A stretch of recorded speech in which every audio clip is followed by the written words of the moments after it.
Hola,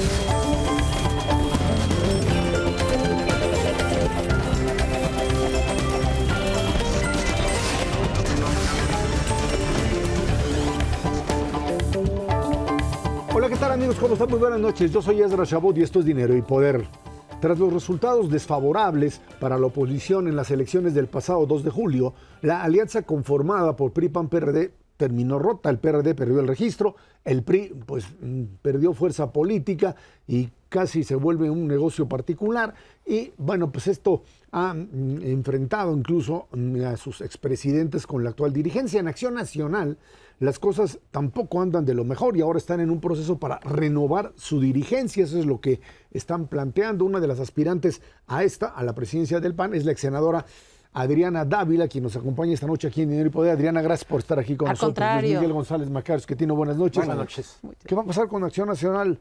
Primero, la alianza con PRI-PRD terminó dañándolos. Fundamentalmente el tema del PRI, dicen, es algo que pues dañó más Acción Nacional de lo que podría haberle beneficiado en la elección. Y segundo es, a partir de esta apuesta, pues, ¿por qué hay que buscar qué tipo de relevo dentro de Acción Nacional? Así es. Bueno, primero que nada, muchas gracias. Es un gusto estar con ustedes. Segundo, efectivamente, creo que algo que sucedió con las coaliciones, que por cierto no es nuevo, yo lo he señalado desde hace ya muchos años, es el desdibujamiento y la pérdida de identidad de los partidos políticos, y eso obviamente genera también la pérdida de oferta política, ¿no? Entonces, no fuimos capaces de construir una propuesta muy clara desde Acción Nacional, en automático eso en las voces generales que decían, alíense, todos juntos van a poder hacerlo, pero ya nos dimos cuenta que evidentemente no es lo mismo juntos y menos revueltos, que es como estamos, y eso habla también de la necesidad urgente de cambiar la forma en la que hoy se hace política dentro de Acción Nacional. Alguien decía, y lo platicamos fuera del aire, Ezra, que quizá lo más disruptivo que pueda hacer la oposición hoy, concretamente Acción Nacional, es regresar al origen. Ojo, y además quiero decirlo con toda claridad, no es pasado, no estoy hablando del tema de regresar al pasado, estoy hablando de regresar al origen, que es la formación de Acción Nacional. ¿Qué es el origen de Acción Nacional? Origen, ¿Gómez Morín? No. Ellos ya hay que dejarlos descansar en paz. Yo siempre he pensado que ellos deben estar diciendo, oigan, resuelvan ustedes sus problemas en las nuevas generaciones, ¿no? Pero sí hay cosas y causas que el PAN defendía con mucha claridad y lo hacía además con credibilidad. Democracia, municipio, federalismo, inequidad en las contiendas. También teníamos con mucha claridad que era la lucha por la desigualdad o en contra de la desigualdad, y todo eso lo desdibujamos porque no fuimos capaces de entender que los gobiernos que tuvimos, primero también había que defenderlos. El PAN ha cometido muchos errores actualmente, pero uno de los más graves me parece que es, además de la pérdida de identidad, es deshacerse de sus gobiernos como si no hubieran existido, ¿no? Entonces la culpa permanente lo hicieron muy mal los anteriores, casi al estilo López Obradorista, nos tiene arrinconados porque no defendemos nada. Calderón y Fox no como si no hubieran pasado en nuestra vida. ¿Y qué le pasa a un partido político que no defiende la propuesta de política pública que hace? Imagínate que tú llegues a decir, pues no estuvo bien el Seguro Popular. Dios, estuvo muy bien el Seguro Popular, que podía mejorarse, por supuesto. No estuvo bien todo el sistema de cuidados que habíamos hecho con estancias infantiles. Habría que defenderlo. Y esas son políticas públicas que hizo el PAN, ¿no?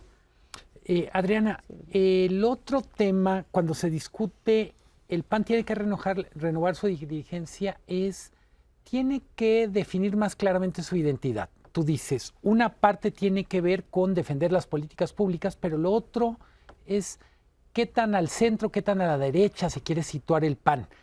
En un contexto en donde en el mundo están teniendo mucho éxito propuestas muy radicales de derecha. ¿Cómo ves ideológicamente al PAN en los próximos años? A ver, nosotros somos un partido de centro-derecha, siempre lo hemos sido. Me parece que los extremos dañan y es además a donde nos quiere llevar este gobierno. Es a donde nos ha llevado este gobierno. Entonces hay una tentación de algunos grupos de decir, entonces tenemos que radicalizarnos. Me decían en algún programa, tenemos que ser casi Milei en Argentina. Primero, las condiciones de México son completamente distintas. No somos un país que tenga bipartidismo, somos un país plural. Y creo que el mayor éxito de los gobiernos panistas en su momento fue respetar la pluralidad. Y la pluralidad que se construye con el diálogo y el encuentro, que ese es otro de los temas que hemos roto, ¿no? El diálogo y el encuentro con el distinto. Nosotros construimos buenas cosas con los priistas, con los perredistas, con los morenistas, en ese tiempo priistas y perredistas, ¿no? Incluso panistas.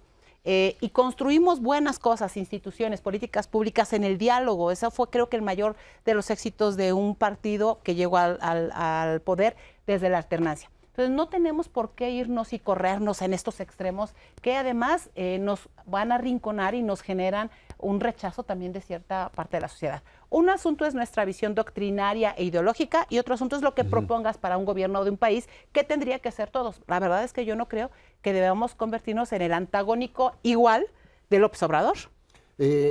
Además de esta necesidad de tener una identidad clara y una ideología bien definida, hay un tema de, digamos, práctica política. Así y es donde yo veo el mayor deterioro de Acción Nacional, cuando estos llamados padroneros o varones locales empiezan a tomar el control del partido y son ellos los que ponen al presidente del partido. Y esto es lo que ha deteriorado mucho. Al día de hoy, Acción Nacional tiene presencia importante en Ciudad de México y en el Bajío. Y párale de contar. Es decir, los demás están muy, muy golpeados por este tipo de personajes locales que tomaron el control del partido y no lo sueltan.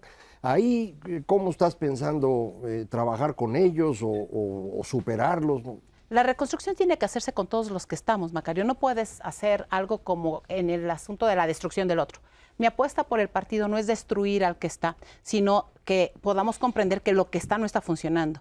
Y estos grupos que no tienen el control del partido, fíjate, tienen el control de los órganos del partido, que es todavía más grave, porque entonces la militancia que no es tomada en cuenta, ni siquiera para su derecho de votar y ser votada, que es un derecho constitucional, pues obviamente las quieres y cuando las convocas para que sean, por ejemplo, representantes de casilla, pues sucede lo que en la elección que acabamos de tener. 40% tuvimos de representantes de casilla. ¿Por qué? Pues porque si los invitas a que cuiden tu casilla, invítalos a que elijan a sus candidatos, a que hagan una propuesta básica, que además es parte del origen del PAN.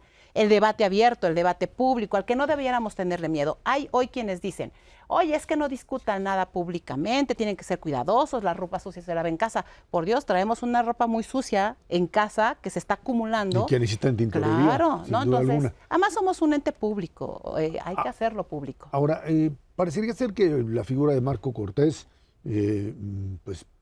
vuelve otra vez a esta situación de intentar manejar el cuadro dirigente como la única opción que se manifiesta o que está. O sea, no quiero decir que sea el mismo proceso que está llevando el PRI, pero si no se cambia radicalmente van a terminar en esos niveles. A eso pretende llevarnos, al mismo proceso que el PRI. Pareciera ser que la coalición también clonó otras actitudes que tienen que ver con ese asunto de aquí ya no hay de otra. Es más, en el colectivo público, incluso en los medios, yo me he enfrentado mucho al tema de no participes, ya esto está decidido.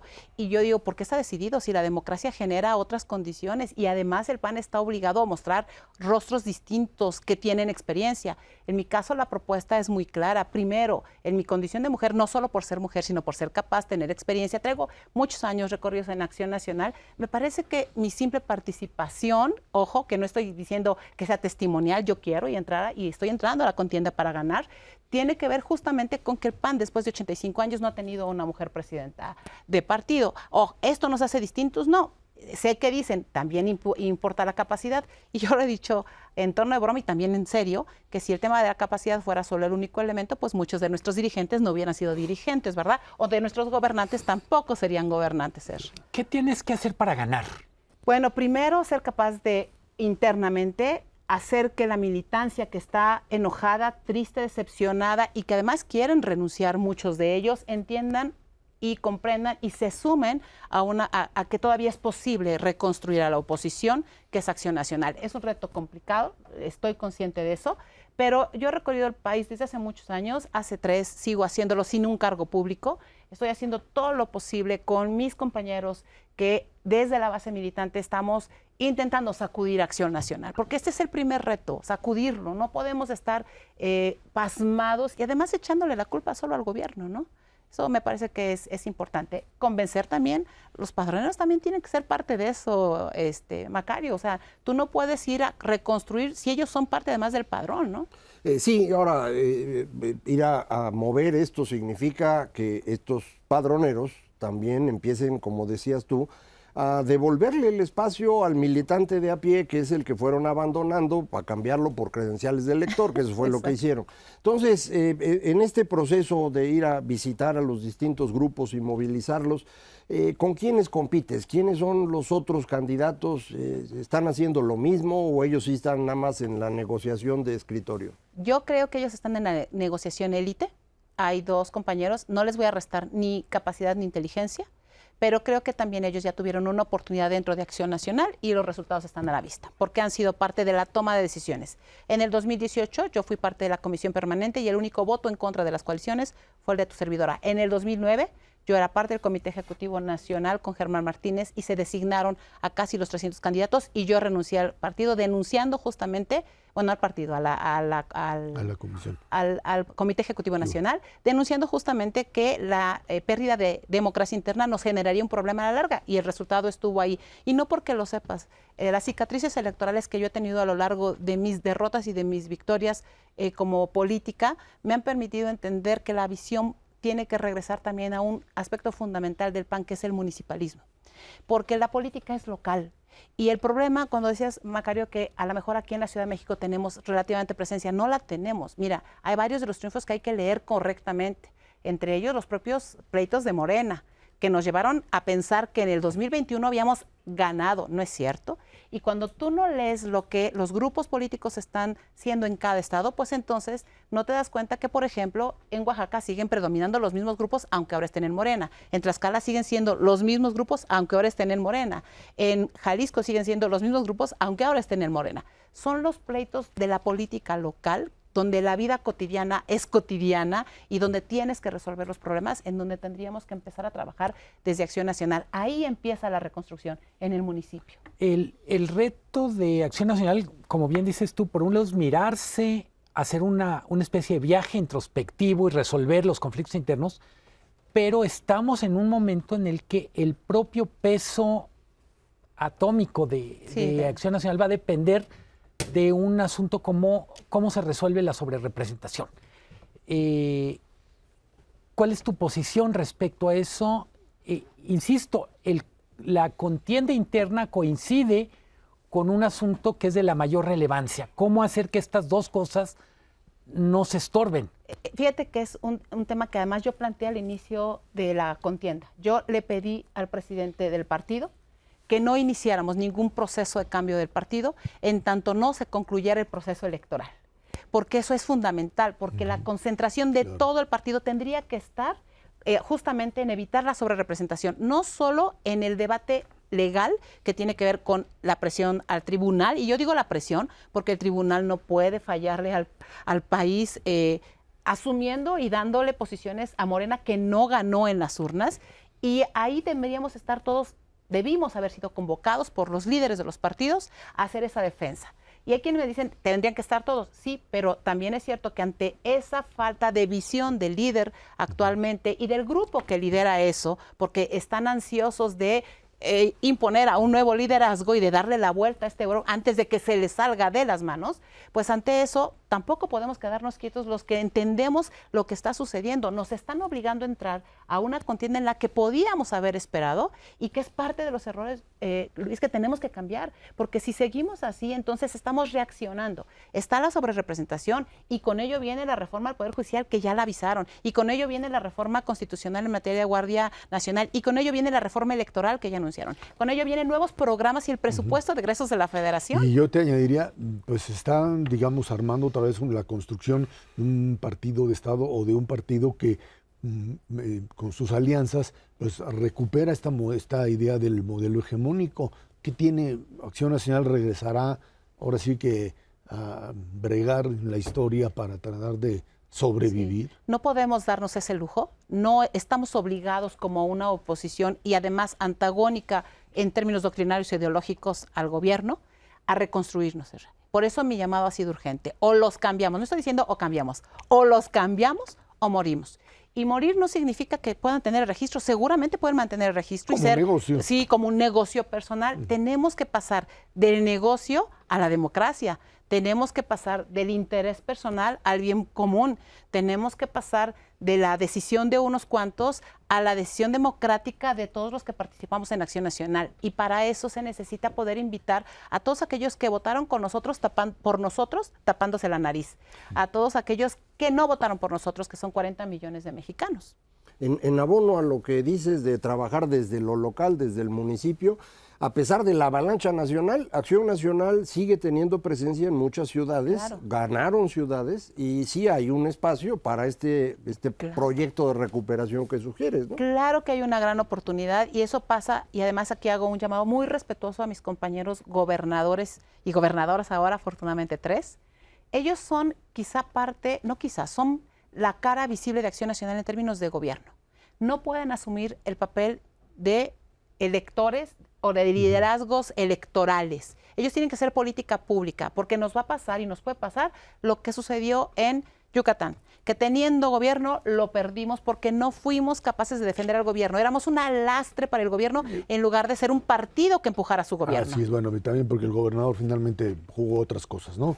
¿Qué te puedo decir? Así es esto. Adriana Dávila, muchísimas gracias por estar aquí. Gracias, Ezra. Gracias, Macario. Vámonos a una pausa. Esto es Dinero y Poder.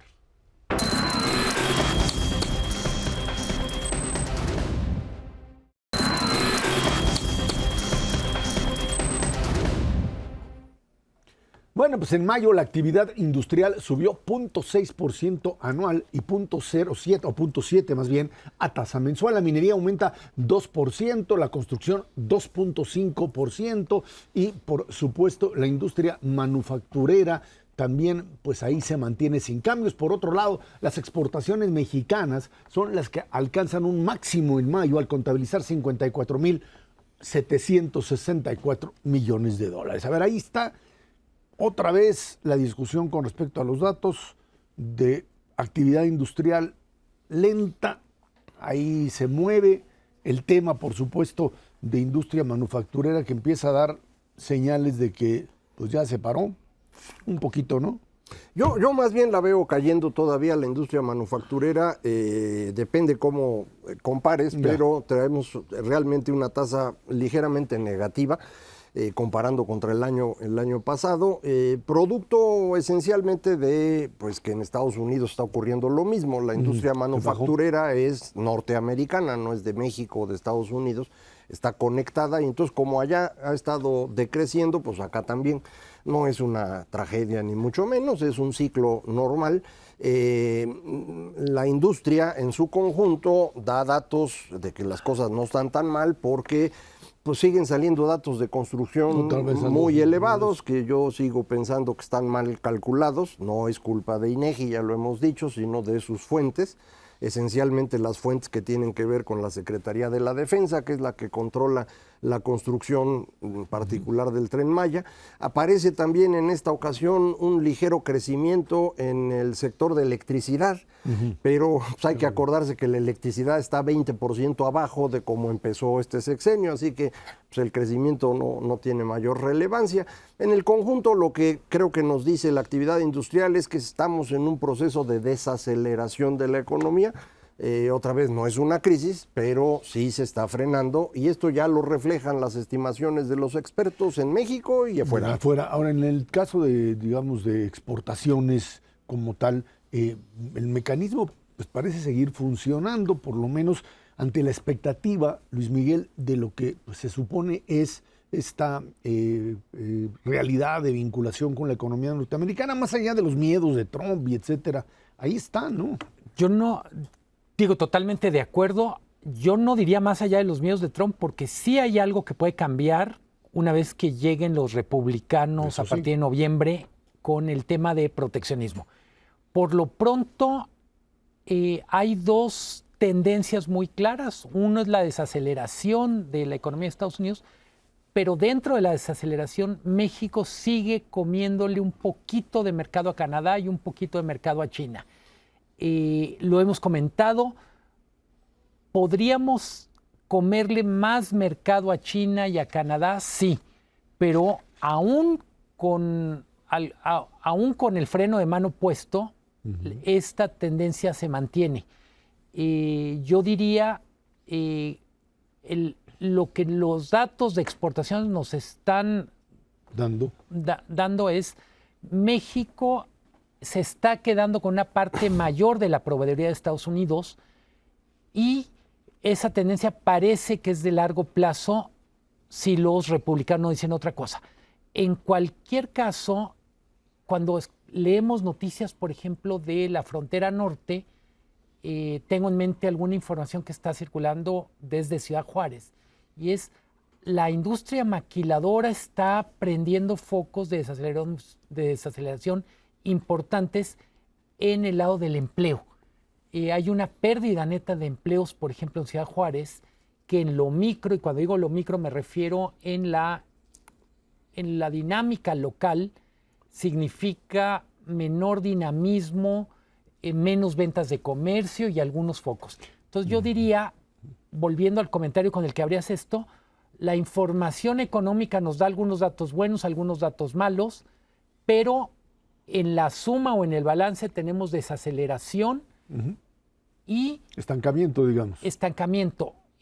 Todavía no empieza el estancamiento fuerte del segundo semestre, claro, que tendrá que ver con gasto público. En ese sentido, hay que recordar, los datos corresponden al semestre bueno de 2024. Claro, y ahí habría que también añadirle los datos que aparecieron de empleo formal en el Instituto Mexicano del Seguro Social, que te ratifican precisamente esta tendencia, ¿no? Sí, lo que está diciendo Luis Miguel precisamente no es solo en Ciudad Juárez, es a nivel nacional. Hay pérdida de empleo en mayo y hay pérdida de empleo en junio. Esos meses normalmente no tienes caída en el empleo, entonces sí es una mala señal.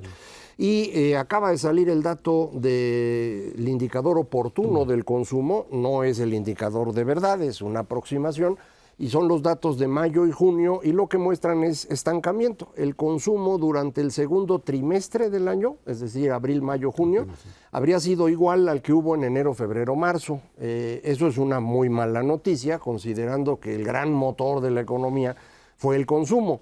Un consumo que creció mucho en 2023 y 2024 porque hubo mucho dinero disponible, en particular enviado desde el gobierno, dinero pues que no se podía financiar y que es el origen del déficit fiscal. Entonces, lo que ocurrió en 2023 y la primera mitad del 24 es que el gobierno contrató deuda, le entregó el dinero a la gente para que estuviera contenta y votara como debía, y ya se acabó ese dinero. Pero los niveles de consumo se dieron en los años 23 e inicio del 24, digamos. Así que eso fue, y luego viene la caída, ¿no? Y vamos a ver lo de la caída, porque no pueden dejar de dar el dinero, o son las pensiones. Pero tenemos la otra parte que pesa mucho en el consumo, es lo que llaman masa salarial. Y ahí tenemos dos datos que son interesantes. El primero, los salarios reales crecieron, no solo el mínimo. Los datos para el primer trimestre indican un crecimiento por encima de la inflación casi de 4%. Ese crecimiento va acompañado con una reducción del personal empleado, al que ya hizo referencia Macario.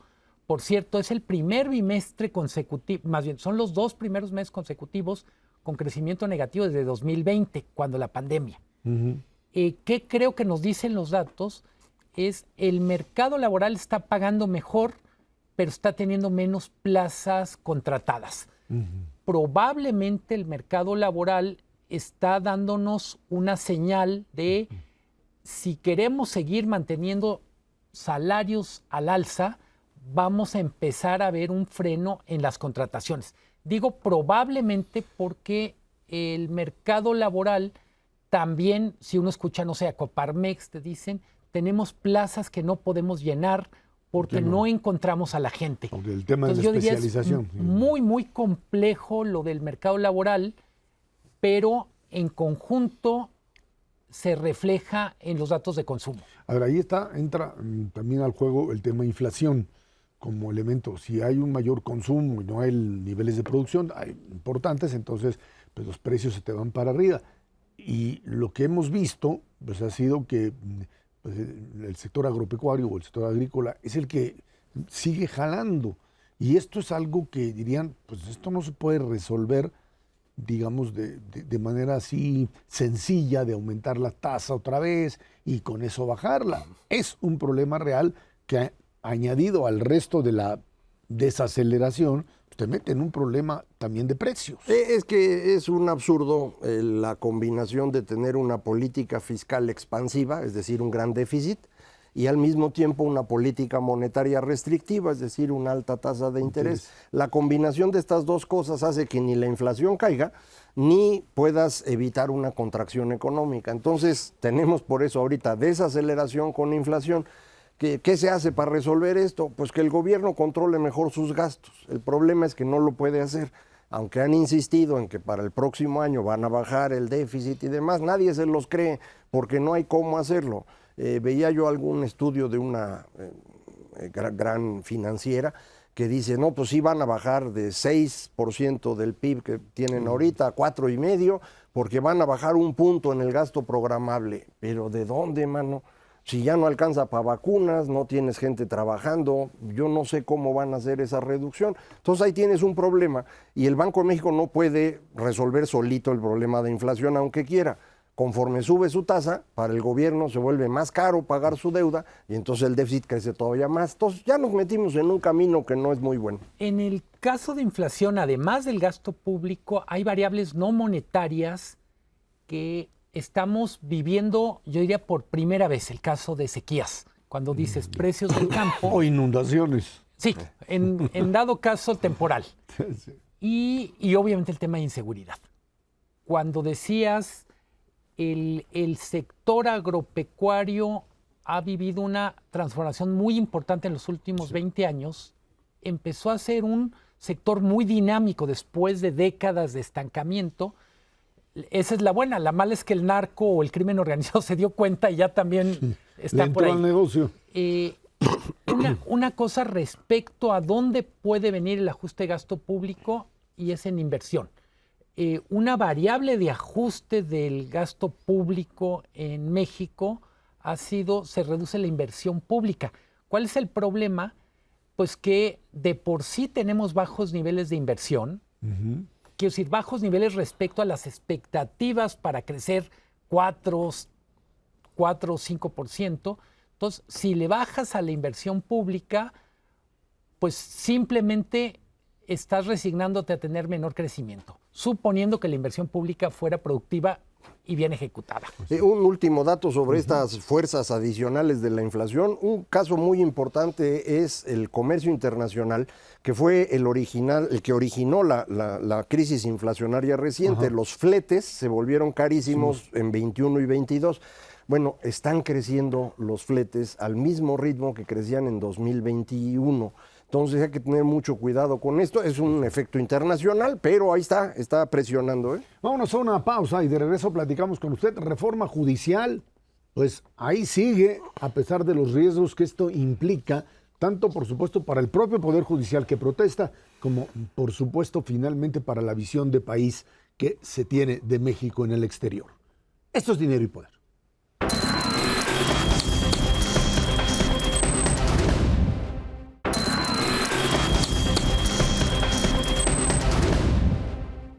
Jueces y magistrados preparan una defensa legal contra la reforma al Poder Judicial que propone el presidente López Obrador. Se trata de 250 integrantes del Poder Judicial de la Federación integrados a la Asociación Nacional de Magistrados de Circuito y Juzgados de Distrito, la parte baja. Advirtieron que si se aprueba este tipo de reforma, como lo plantea el propio presidente, responderán con impugnaciones en tribunales nacionales e internacionales.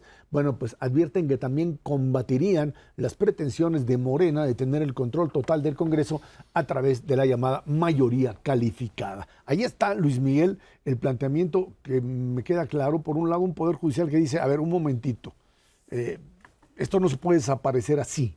Y entonces, pues se tratan de presentar un modelo de resistencia para que no sean removidos, supongo que paulatinamente, porque no se puede hacer de la noche a la mañana, y que en función de eso, pues algo se pueda finalmente negociar probablemente en el Senado de la República. El otro punto, que es, digamos, el inicial, el más importante, es si finalmente el Tribunal Electoral asume una interpretación de quién debe tener la mayoría constitucional de acuerdo a este día de la sobrerepresentación. ¿Son coaliciones o dice la Constitución son partidos? Hay pues también una jurisprudencia al respecto, pero bueno, pues en el pasado, digamos que estas sobrerepresentaciones, que implica darle a alguien algo más y quitarle a otro un cachito, pues de una o de otra manera terminan por convertirse en instrumentos, digamos, muy volátiles, le llamarían los economistas. O sea, un momento benefició al PRI por un cachito, en el otro al PAN, pero nunca ponían en riesgo lo que podríamos llamar la posibilidad de una mayoría pues, calificada que hiciera lo que se le pegara la gana, y ahora sí. Creo que en orden, primero tendríamos que resolver el tema de sobrerepresentación, claro, y después todo lo demás. ¿Por qué eso sería lo más lógico? Porque precisamente a partir de cómo se considere el criterio de sobrerepresentación, se vuelve altamente probable o altamente improbable el famoso plan C con todo lo que implica. Me sorprende que poco a poco, más bien que se nos haya ido probablemente más de 2 semanas sin poner en relieve esta discusión de la sobrerepresentación. Uh-huh. Es muy delicado en todos los sentidos. Yo diría, filosóficamente, es cuál es el papel de los que perdieron, las minorías, o dicho de otra manera, cuál es el papel de los que ganaron.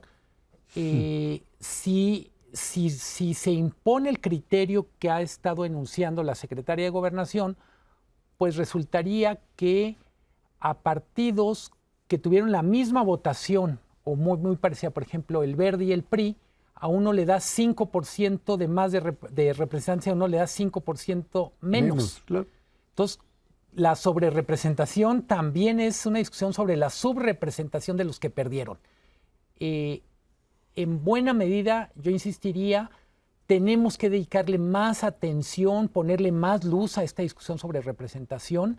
Desde mi punto de vista es una gandalle como lo están interpretando, porque alguien que tiene el 53% de los votos para el legislativo se quedaría con 3/4 partes del Congreso. A ver, pero no funcionó eso anteriormente igual. A ver, la primera vez que ocurre esto es 2015, sí. En la elección donde PRI y Verde fueron en coalición y ellos obtienen un cachito de sobrerepresentación por encima del 8%. Morena para 2018, viendo eso, lo construye su coalición de forma tal que puede obtener una sobrerepresentación de 18 puntos. ¿Y lo acepta el tribunal? Sí, el consejero electoral Ciro Murayama reclama que eso estuvo muy mal hecho y que de hecho lo que ocurrió es que gente de Morena entró como candidato del Verde o del PT para fingir y prohibieron eso para 2021 y controlaron esa sobrerepresentación excesiva, digámoslo así. Para el 24, Morena aprendió otra vez y se acomodaron de manera que ahora no les puedan aplicar eso. Entonces, a mí me parece que los miembros del Tribunal Electoral pueden hacer una interpretación perfectamente válida de que las coaliciones deben ser tratadas como partido, como dice la Constitución, porque ese era el espíritu de la ley. Por otra parte, estos 5 magistrados del tribunal, no sé si les vayan a poner los que faltan o no, pero son 5 hoy, van a decidir en el fondo si dan sobrerepresentación a Morena para que Morena entonces haga la reforma al Poder Judicial y acabe con el Poder Judicial. ¿Por qué ellos querrían hacer algo así? Sobre todo cuando hay 250 colegas que están diciendo, oigan, no lo hagan, pero hay 50,000 trabajadores del Poder Judicial que van a perder su empleo porque estos 5 magistrados estarían actuando mal. ¿Cómo van a sobrevivir? Y estoy hablando literalmente sobrevivir a eso. Yo digo que los magistrados, en legítima defensa, deberían decir, pues no hay sobrerepresentación, mano, y lo dejamos en 53 más 8, que es lo más lejos que pueden llegar. Claro que pueden hacer. 53 más 8, 53 más 8 es lo más 61. Que pueden llegar. 61 no tienen mayoría calificada. Ya después habrá si van a comprar al PRI o a Movimiento Ciudadano, ya es otra bronca. Pero digo, para mí sería lo más lógico de parte de ellos, porque si llega a pasar la reforma judicial, se van todos, Alguien decía, ¿por qué no lo hicieron cuando el PRI tenía mayoría? Pues porque nunca entendieron o quisieron ver que esto se les podría revertir como un instrumento, ¿no? Y creo que ahí es la parte en donde se da esta situación donde pues, el gobierno interpreta o Morena interpreta directamente que se trata fundamentalmente de pues, dos líneas diferentes entre partido y coalición, ¿no? Sí, creo que queremos volver muy complicado con argumentos muy sofisticados, algo que creo que es muy simple. Si un grupo tuvo 53% de los votos, no merece tener 3/4 partes del Congreso. Yo creo que en ese sentido tendríamos que irnos a lo muy básico. Recupero de lo que dice Macario la importancia del Tribunal Electoral. Es este tipo de instituciones a las que no le ponemos atención hasta un momento en el que tienen en sus manos el destino de la República. Es súper importante lo que pasa en el Tribunal Electoral. Creo que los medios tenemos que ponerle más luces, poner la lupa, el microscopio o el telescopio a lo que pasa en el Tribunal Electoral, pero en la práctica 5 personas van a decidir más o menos cómo queda la balanza de fuerzas el próximo sexenio. A ver, déjame plantear el argumento de algunos especialistas en derecho electoral que dicen, a ver, las coaliciones están hechas para llegar al poder, o sea, para la votación. Pero hay una diferencia entre eso y la coalición legislativa. O sea, hoy el PT, el Verde, podrían decir, yo ya no soy parte de, ¿sí? Yo soy partido independiente de la coalición, porque no hay en el modelo de derecho mexicano digamos, la idea o la opción de lo que llaman coalición legislativa. Y en ese sentido, pues cada partido tendría que recibir, ¿sí?, su sobrerepresentación. Insisto. Nada más que compitieron de forma conjunta. Por lo tanto, la sobrerepresentación se debe aplicar a la forma conjunta. Y entonces nada más les tocan 8 puntos. ¿Cómo se lo van a repartir entre ellos? Ya es otro problema. Pero no tiene ningún derecho el Partido Verde a obtener 8 puntos adicionales de curules, simple y sencillamente porque iban acompañando a Morena. No tiene lógica. Es decir, la idea de la cláusula de sobrerepresentación se hizo para evitar que una fuerza política tuviera la mayoría calificada. En este momento justamente hay que aplicar ese criterio. No tiene ninguna ciencia, pero hay que entenderlo. Quienes están hoy en el poder no tienen límite, no tienen vergüenza. Ellos lo que buscan es obtener todo el poder posible para hacer con México lo que les dé la gana. Desafortunadamente, pues estamos dependiendo de 5 personas para decidir si sobrevivimos o no. Una parte que es interesante haciendo algo de historia o arqueología, según lo consideren, es la propia Olga Sánchez Cordero, cuando era ministra, le toca presentar una ponencia sobre este tema de sobrerepresentación y sus argumentos en ese momento, insisto, tenían que ver con el espíritu del legislativo cuando se refiere a la sobrerepresentación, tiene que ver con proteger a las minorías y no con darle todas las canicas al que gana. Para los que les interesa el tema, lo que en su momento dijo Sánchez Cordero, creo que es extremadamente vigente para 2024. Y creo que en ese sentido, bueno, pues vamos a ver este debate. Por otro lado, reforma judicial como está planteada, más allá ya del tema que plantea Macario y que tú, Luis Miguel, lo iniciaste, hay un problema a nivel internacional muy grave, que sería el Tratado México-Estados Unidos-Canadá, con un modelo judicial que no podría aplicarse directamente al propio tratado. De manera muy breve, hay una parte que específicamente entra en ruta de choque con el TEMEC y es todo lo que ha sido justicia laboral. Así es. Estados Unidos en los otros temas puede jugar un papel de espectador en primera fila, pero el caso de justicia laboral ha estado en la cocina, es un tema que les ha importado mucho. Sí aplica, cuando menos como está planteada, la reforma judicial sí toca a todo lo que se ha hecho en justicia laboral. Nada más muy rápido, José Ramón Cosío, ministro en retiro, escribió un artículo esta semana haciendo el cálculo de cómo funcionaría la elección. Para la Ciudad de México lo tendríamos que elegir 530 jueces, de manera pues que habría que imprimir 1.300 millones de boletas y cada uno de nosotros tendría que ir a votar por 530 planillas para después irlas metiendo en las urnas. Eso es de locura. Vámonos a una pausa y de regreso hablamos. Trump pues se salvó de la bala y parece que esta le pegó a Biden. Esto es Dinero y Poder.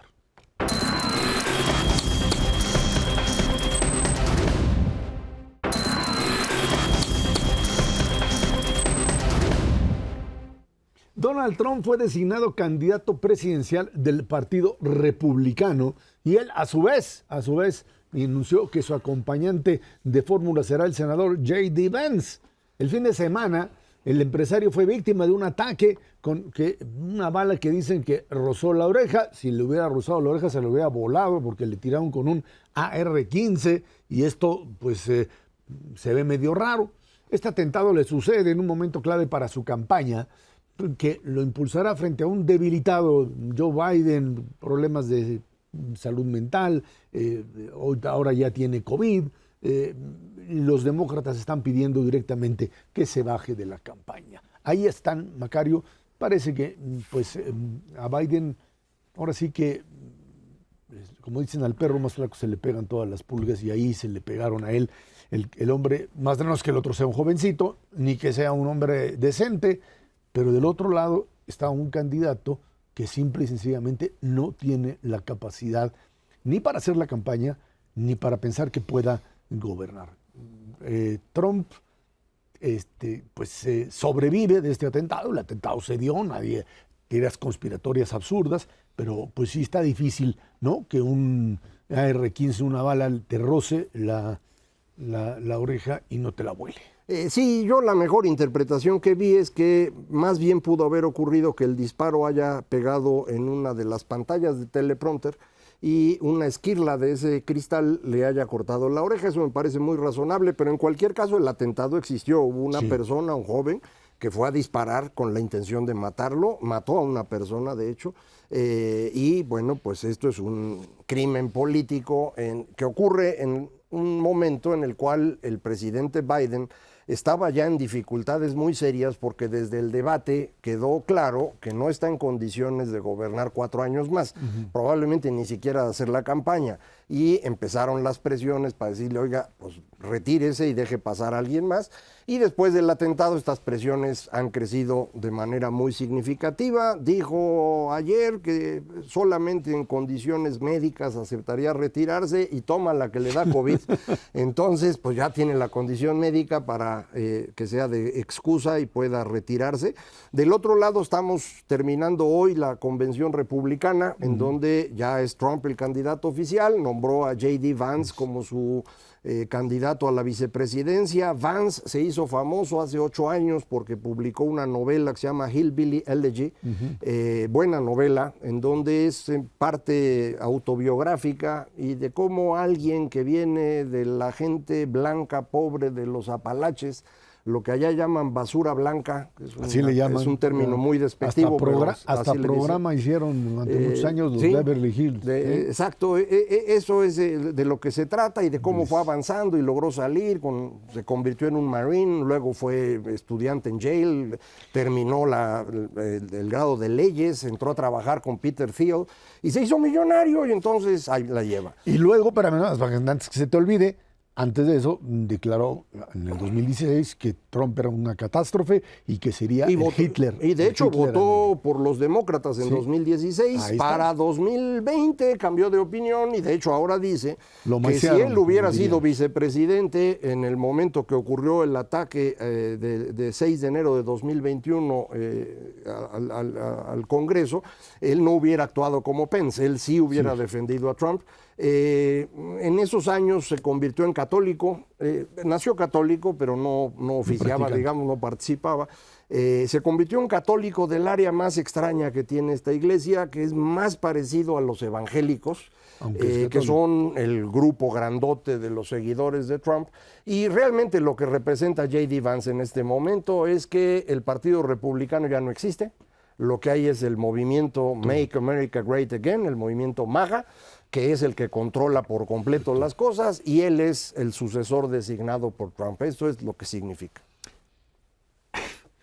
Creo que decida lo que decida Biden, ya la pelota, la iniciativa está en el terreno de los republicanos. Me parece que estamos muy cerca de poder decir esto está definido. No es lo que uno quisiera, sino lo que las cosas parece que son. Solo completar, insistir, el Trump que va a llegar en 2024 no trae la misma agenda que la del 2016, o mejor dicho, trae la misma agenda, pero mucho más radical, mucho más a profundidad. Y me quiero referir a la relación con México.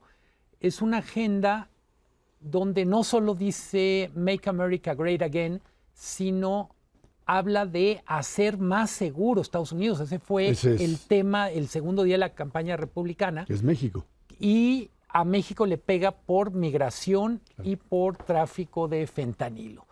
La otra parte que es muy relevante para México es proteccionismo.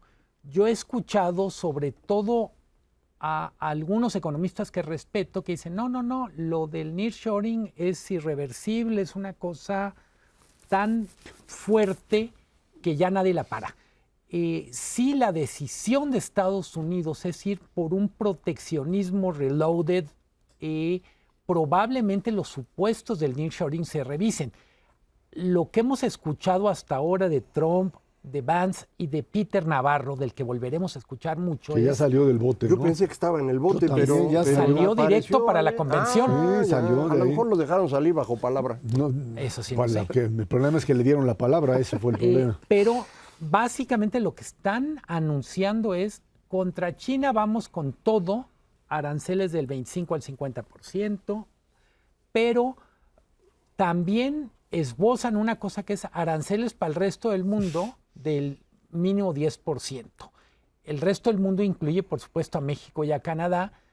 Entonces, yo insistiría, me preocupa no solo la fórmula, digamos, Trump-Vance, sino los temas que están agarrando, y no hay ninguna garantía que sean temas de campaña que no se conviertan en programa de gobierno. A ver, vamos a cruzar el tema anterior con una reforma judicial en México que está en contra del Macario, ya se puso, que está en contra, digamos, de lo que dice el tratado, y un Trump que definitivamente lo que quiere pues es acabar con el tratado. Y además se revisa el tratado en 2026, entonces peor más todavía. Está complicado esto del nearshoring dichoso, primero porque yo sigo sin verlo, aunque mi amigo Luis de la Calle ya encontró una forma de demostrar que sí existe, yo no lo veo. Pero dependiendo de qué hagan aquellos, seguro van contra China. Entonces podrían apoyarse con México para enfrentar a China, pero para eso necesitarían que México no tuviera ninguna señal de que por acá hay chinos. Y sin embargo, lo que ha ocurrido en el último año es que los chinos han venido en serio, como no lo hacían antes, y eso pues creo que nos pone en una muy mala situación, en la lógica precisamente de lo que dice Luis Miguel, ¿no? Ahora, lo que decíamos, el problema es que racionalmente el tema de aranceles es una locura, porque termina dañando estrictamente a distintas economías, pero aquí la idea de volver otra vez con un presidente, ya lo vimos anteriormente, que no tiene conocimiento ni límites de nada, que quería curar el COVID. ¿De cuál estás hablando? ¿Del de allá o el de acá? Del de allá. Ah, perdón. El de allá, el de acá ya se va. Con tragos de cloro. Tragos de cloro que iban a acabar con la pandemia. Seguro acaban con todo. Cosas como esa, pues como tú le dijiste, un Trump reloaded, sí te puede llevar a una situación complicada el tema de la OTAN, el tema de Ucrania. A ver, Ucrania, para quien cree que está muy lejos, Vance lo dijo con todas las letras, dice, ¿y para qué mandamos dinero a Ucrania si necesitamos reforzar la frontera con México? Ajá. Es verdad que con Biden se reforzó la frontera, pero vamos a decir que era como si estuviera jugando Scrabble y pusiera cada X tiempo una letrita. Lo que vemos ahora es que podríamos tener un asunto enorme alrededor de los puntos de contacto con Estados Unidos. Lo hemos hablado aquí, a mí me parece que un foco de tensión con Estados Unidos va a ser el funcionamiento de las aduanas en México. En 2016 Trump llegó solo, ahora llega con un montón de gente que le apoya y con un proyecto muy claro que lo pueden encontrar los amigos del auditorio en el Heritage Center.